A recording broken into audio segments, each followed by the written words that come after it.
अभी हम आपको दिखाए कि कैसे यमुना नदी में के ऊपर से जो ब्रिज बना हुआ है, यमुना ब्रिज जो है उत्तर प्रदेश और मध्य प्रदेश को जोड़ने वाला बना है, जो जापान के तकनीक के अनुसार बना है। अब इसमें जो भी नाविक चलाते हैं उनकी भी तमाम तरह की समस्याएं होती है।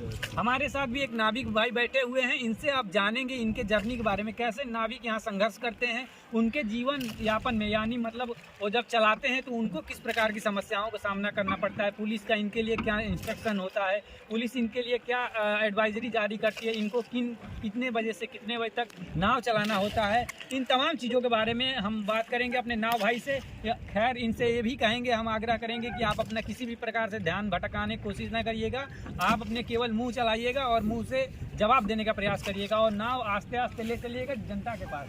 बता दें कि भैया बताइए कि पुलिस के द्वारा माघ मेला जब चालू हो जाता है तो आप लोगों को की क्या क्या इंस्ट्रक्शन दिया जाता है, नाविक परिवार जो होता है आपका, नाविक संगठन होता है, उसको क्या क्या इंस्ट्रक्शन दिया जाता है और आप लोग को क्या चार्ज लगाया जाता है? पहले चीज़ ये सब नियम कानून चालू हो जाती है हम लोग के लिए, जो नाविक भाई लोग हैं ना सब लोग, तो एक दूसरे का यानी सबका नियम कानून चालू हो जाता है। सबसे पहले कोई भी यात्री हो, कोई भी गेस्ट हो, चाहे छोटे से लेकर चाहे बड़े तक, सबको सबसे पहले लाइफ जैकेट पहनाया जाता है। तो उसके बाद बोट नाव खोला जाता है, तो उसके बाद उसको घुमाया फिराया या संगम लेके दिया हो जाया जाता है, नहला धुला के तब वापस लेके आते हैं, उनको घुमाते फिराते हैं। ये बताइए कि लाइफ जो जैकेट है इसका एक्सपायरी डेट क्या होता है? एक्सपायरी डेट इसका ही नहीं है, जब तक इसका ये बंधन आप पहने हुए ना, बांधे हुए ना, जब तक ये बंधन टूटेगा नहीं तब तक एक्सपायरी डेट होगा नहीं। अच्छा, तो यहाँ तमाम लोग आते हैं और तमाम तरीके के, जैसे में हम खुद पहने हुए हैं, देख सकते हैं कि कितना गंदा हो गया है। और इन लोगों को आप लोग को ये कौन देता है? देखिए 5 तो हम लोग खुद खरीदे हुए हैं, 5 प्रशासन दी हुई है। और तो आप जैसे कि नाविक भाई बता रहे हैं कि 5 ये खरीदते हैं और 5 प्रशासन देता है। आप लोग को कितना आदमी अलाउ होता है एक नाव पे मैक्सिमम एक बार में यात्रा करने के लिए? देखिए 12 आदमी का पहली सीट होती है, ठीक है सर। उसमें कम 12 आदमी का सीट होती है, तो 75 के हिसाब से आप जोड़ लीजिए कितना हो जाती है, तो उसी के हिसाब से ये जाती है। तो हर जगह का हर रेट अलग अलग रहता है। मतलब आप इनका कहना है कि 12 आदमी सरकार द्वारा चाहे प्रशासन द्वारा अलाउ है कि आप एक बार में 12 आदमी को ले जा सकते हैं, और इनका जो सरकारी रेट है वो 75 रुपया बताया जा रहा है। तो हालांकि बता दें कि इन लोगों को इनके ऊपर 75 रुपया पर चार्ज लगाया जाता है। अच्छा बताइए, ये बताइए, अब पब्लिक तो आप बैठाते हैं अपने अनुसार, लेकिन पुलिस तो कहीं काउंट करती नहीं है कि आपके नाव पर कितना आदमी बैठे हैं। इससे पुलिस कैसे आपसे जान पाती है कि आप पूरे दिन भर में कितना यात्रियों को ले गए? मेन चीज जानते हैं, जब वो साइड जाते हैं ना तो पुलिस वाले खड़े रहते हैं ना, तो उसके बाद लाइफ जैकेट देख लेते हैं कौन कौन पहने हैं, कौन कौन नहीं पहने हैं, ठीक है। उसके बाद सर का बाल लोग गिनते हैं, छोटे बच्चे भी रहते हैं उनका भी सर का बाल गिनते हैं, और छोटे बच्चे का तो लाइफ जैकेट तो मिला ही नहीं है, सब मिला तो बड़े लोग का मिला हुआ है। आज यानी पता ये बताइए कि बहुत सारे लोग यहाँ आते हैं जो गरीब परिवार के होते हैं और घाट के किनारे रिक्वेस्ट करने लगते हैं कि हम 75 नहीं दे पाएंगे, 50 में जाएंगे, 40 में जाएंगे, 60 में जाएंगे। तो उन लोगों को क्या आप लोग घुमाते हैं या उन लोग को वैसे छोड़ देते हैं? सर जी देखिए, पहली चीज क्या है कि इसमें हम लोग भेदभाव नहीं करते हैं, जिसमें आदमी लोग खुश हो जाते हैं उसी में हम लोग खुश रहते हैं। ये समझ लीजिए, जरूरी नहीं है 75 ही दे, जरूरी नहीं है 75 ही दे, क्योंकि हम लोग चाहते हैं कि आए हुए हैं। आप बता रहे थे कि पुलिस प्रशासन द्वारा हर व्यक्ति की काउंटिंग की जाती है कि कितने लोग हैं, और आपका उनका चार्ज जो है 75 रुपया है। ऐसे में अगर आप किसी व्यक्ति से 40 रुपया लेते हैं तो आप फिर 35 रुपया कहाँ से भरते हैं? नहीं देखिए, ज्यादा नहीं, थोड़ा ही बहुत उतनी समय घुमाते हैं, जितना यानी जहाँ तक रेंज रहता है 75 का, तो वहाँ तक हम लोग रेंज ले जाते हैं। जैसे पैसा देते हैं तो जैसे मान लीजिए थोड़ा पैसा दिए, थोड़ा ही सा घुमाएंगे, उससे ज्यादा नहीं घुमाएंगे।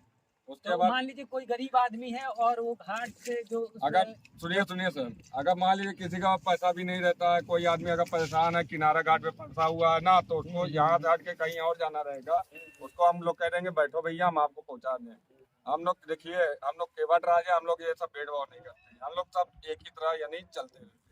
मतलब आप लोग अपने तरफ से, अगर कोई गरीब गुरबा आदमी आता है श्रद्धा का भाव लेके संगम में यात्रा करने या संगम में दर्शन करने, तो वैसे आदमियों को आप लोग मदद करते हैं और उनके पास पैसा के अभाव में आप उनको फ्री में भी घुमाते हैं। तो बताइए, इसका कुछ छूट आपको प्रशासन के द्वारा दिया जाता है या नहीं? नहीं, कुछ नहीं। देखिए पहली चीज क्या है कि एक आया था MP का आदमी, तो वो आ गया था हमारा संगम, अकेला ही बंदा था, ठीक है। हमने बताया इतना लगेगा, तो वो कहा ठीक है इतना देंगे। उसके बाद मेरे को ये नहीं पता था कि वो नहीं दे पाएगा, तो उसका संगम लेके गए, संगम से वापस आए तो उसका कह रहा भैया हमारे पास पैसे नहीं है खाने का। तो हमने कहा भाई आप तो ऐसे ही तो गलत बोल दिए, झूठ बोल दिए, अगर यही पहले शुरुआत में सच्चाई बोल दी होते तो सच्चाई से नहला देते।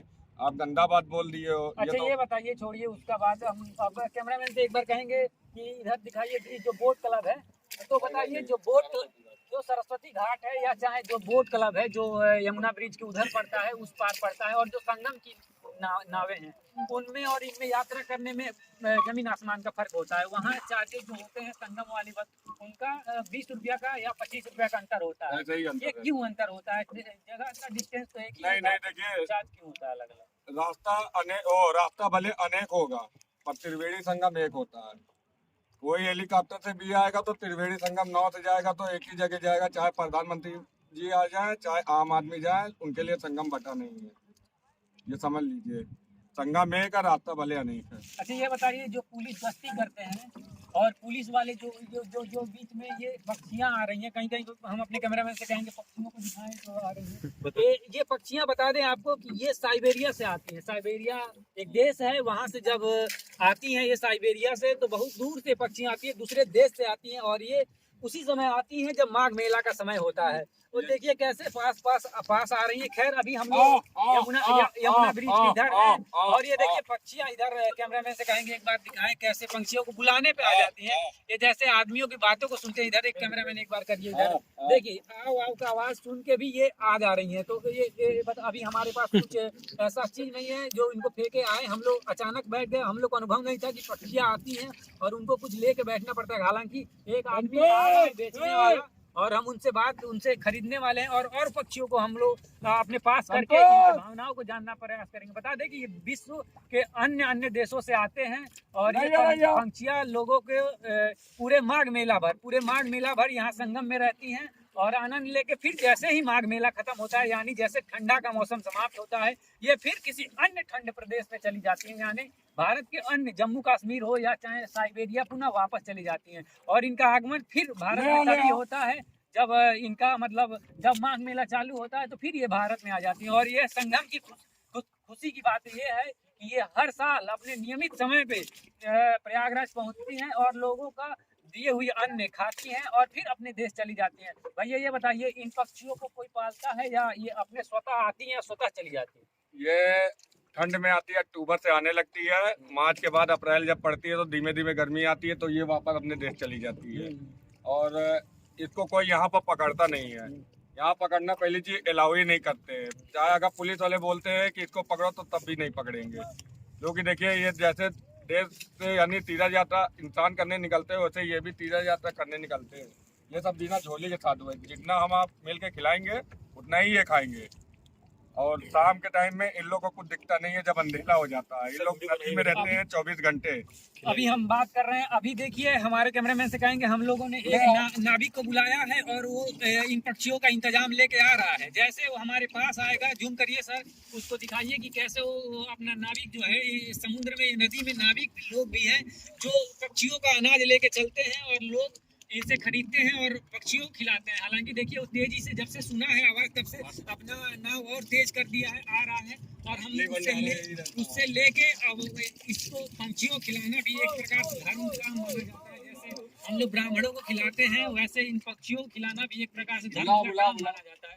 तो ये हमारे पास नाविक आ चुका है, हम अपने कैमरामैन से कहेंगे कि इनको थोड़ा जूम करिए और दिखाइए क्या बेच रहा है। इनको देखिए ये हर ठोंगे में सामान रखे हुए हैं और ये ठोंगा ये 20 के दे रहे हैं पैकेट। हालांकि ये 20 लायक है नहीं, लेकिन ये समुद्र में चूंकि चला रहे हैं और इनका कहना ठंडी में है। कैमरामैन से कहेंगे दिखाइए इनके सामान को, दिखाइए एक बार कैमरामैन इनके सामान को दिखाइए, उधर करिए कैमरा करिए इनके सामान को, दिखाइए कैसे ये 10 वाला सामान 20 में बेच रहे हैं। लेकिन इनका ये है कि बेचारू बहुत मेहनत कर रहे हैं और ये यमुना जी में आप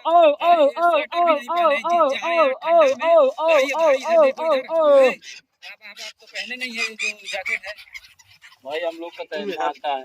तैरने आता है, इसका मतलब हम लोग को तैरने नहीं आता है।